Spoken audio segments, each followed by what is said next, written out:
The Diary of Anne Frank, but with a new and nauseating twist. More about that coming up today on The Hollywood Conservative for the Rebel.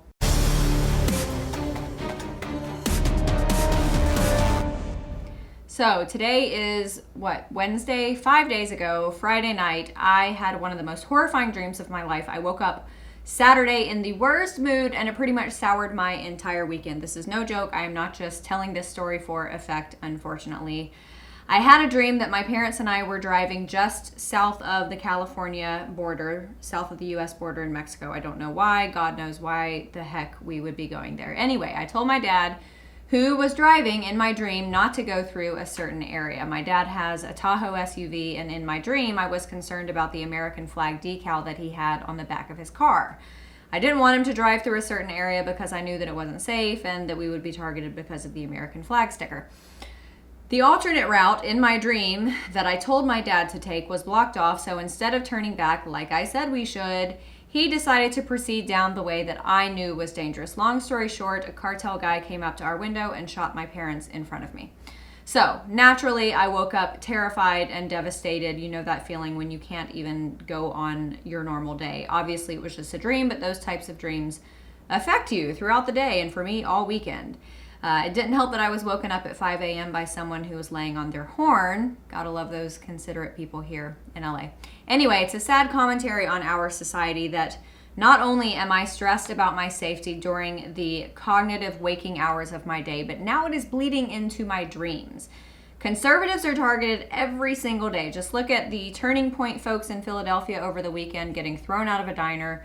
Trump star on the boulevard, Trump supporters out in public getting assaulted, Sarah Sanders being forced out of a restaurant, members of the administration's kids getting threatened. It never ends. And honestly, some days it makes me want to quit my job, because even though I feel like what I am doing is important and everyone here at the Rebel, I would never want to make anyone around me unsafe. And that's something that I think about when, I think about possibly having kids one day. Am I going to have to quit my job for fear that my family too will be targeted?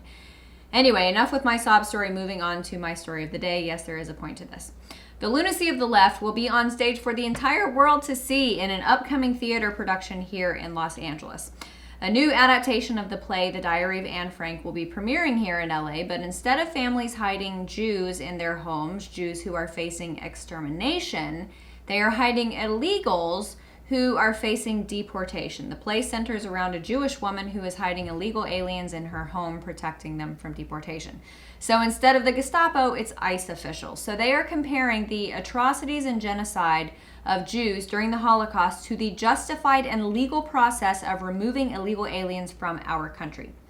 CNN is the originator of the ICE Nazi comparison, and the network tweeted about the play saying this: "A Jewish woman heard an undocumented immigrant and her two daughters were on the run from ICE. Driven by thoughts of the Holocaust, she risked her own comfort to offer them shelter." Exactly. This Jewish woman is risking her comfort, not her life, like those who hid Jews in their homes. No one here is losing or risking their life, not even the people being hidden and protected. They are just going to be sent back to the country that they came from before they came into this country illegally, breaking the law in the process. These comparisons are becoming nauseating. These people, I think, really need to visit a Holocaust museum to realize how offensive their comparisons are, because it's only getting more and more ridiculous, and we hear about it every day. Hope you all are having a fantastic week. Thanks for watching. I'm Amanda Head, the Hollywood Conservative for the Rebel.